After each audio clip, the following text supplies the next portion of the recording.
बिस्मिल्लाहिर्रहमानिर्रहीम। अस्सलामु अलैकुम। हिंदा बिन्त उतबा बहुत खूबसूरत और मालदार थी।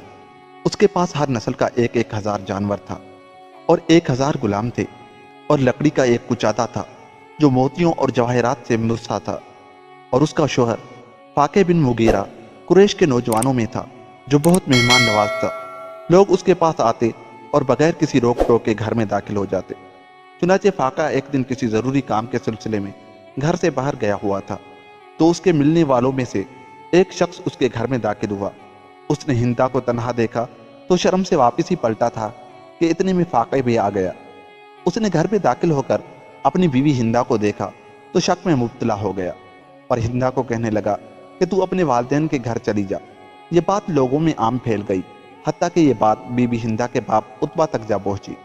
बाप ने बीबी हिंदा से तन्हाई में पूछा कि लोग तेरे मुतालिक ये बातें कर रहे हैं और कसरत से ये बातें सुनी जा रही हैं, तू मुझे सच सच बता दे। जो लोग कह रहे हैं अगर ये सच है तो मैं खुफिया कोई शख्स भेजता हूँ जो फाके को कत्ल कर दे और इस तरह हम इससे खुलासी पा जाएं। अगर ये बात झूठी है तो मैं उनके फाल निकालने वालों में से किसी के पास फाके से मुहक्मा करता हूँ ताकि तेरी बरात जाहिर हो जाए।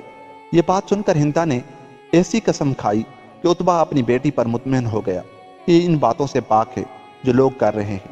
चुनाचे उतबा ने फाके के पास आदमी भेजा और उसने कहा वो इसी वक्त फाल निकालने वाले को मुतय्यन करे और उससे फैसला चाहे और कहा कि तूने हिंदा को एक बहुत बुरी तोहमत लगाई है, इसलिए फाल निकालने वाले के पास मुहक्मा जरूरी है। चुनाचे फाके बनी अंदलदार की एक जमायत के साथ निकला और दूसरी तरफ से हिंदा बनी उमैया की औरतों की एक जमायत के साथ निकल आई। जब ये लोग शहर से अलग हुए और कहन के करीब हुए तो हिंद के बाप ने देखा कि हिंदा का रंग बदल गया है और परेशान है। उतबा ने हिंद से कहा, मैं तुझे परेशान हाल में देख रहा हूँ। हिंद ने अर्ज किया, अल्लाह की कसम मैंने बदकारी नहीं की, लेकिन आप जिस शख्स के पास मुझे लाए हैं ये कभी खता करता है और कभी सच बताता है, इसलिए मैं इस पर मुतमईन नहीं हूँ। कहीं ये मुझ पर बगैर तहकीक के बदकारी की तोहमत न लगा दे और हमेशा हमेशा के लिए ये बदकारी हमारे गले न पड़ जाए। उसके बाप ने कहा कि पहले हम उस कहान का खुफिया इम्तिहान लेते हैं, अगर ये उसमें सच्चा निकला तो फिर हम उसके इल्म से इस्तदलाल करेंगे और उससे मामला दरियाफ्त करेंगे, वरना हम उसको छोड़ देंगे। चुनाचे उतबा ने गेहूं का एक दाना लेकर घोड़े के आला तनासुल में रखा। जब ये लोग कहान के पास पहुंचे तो उसने उनका बड़ा एहतराम किया। उन्होंने कहान से कहा कि हम तेरे पास एक मामला लेकर आए हैं और वो हमारा मामला पोशीदा है, पहले हम तेरा इम्तिहान लेंगे, तुम बताओ कि वो पोशीदा चीज क्या है। कहान ने जवाब दिया, वो एक फल जो बछड़े के सुराख में है। लोगों ने कहा, हम इससे भी ज्यादा वाज़ेह जवाब चाहते हैं। कहान ने जवाब में कहा कि गेहूं का एक दाना बछड़े के आला तनासुल के सुराख में है। लोगों ने कहा कि तूने सही जवाब दिया है, अब तुम उन औरतों के हाल में नजर करो।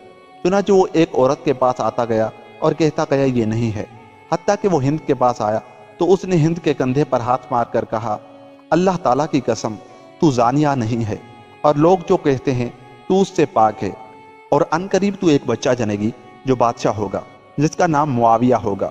जब ये खबर उसके शोहर फाके तक पहुंची तो उसने उठकर हिंद के सर को बोसा दिया।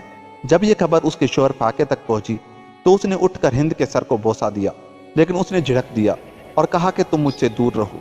अल्लाह पाक की कसम में जरूर बजरूर कोशिश करूंगी कि ये बादशाह बच्चा तेरे अलावा किसी और से जन्म दूं।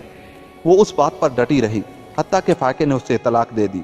जब कहान की ये बात मशहूर हुई कि हिंद के वतन से बादशाह बेटा होगा तो बड़े बड़े सरदारों ने हिंद के साथ निकाह करने की ख्वाहिश जाहिर की। हत्ता कि अबू सुफियान ने भी हिंद को निकाह का पैगाम भेजा और इतना माल खर्च किया जिसका जिक्र अहाता तहरीर से बाहर है। बिलाखिर हिंद अबू सुफियान से निकाह करने पर राजी हो गई। उस निकाह से अमीर मुआविया पैदा हुए। उनकी सल्तनत का यह हाल था कि वो मशरिक व मगरिब के मालिक हुए। वल्लाहु आलम।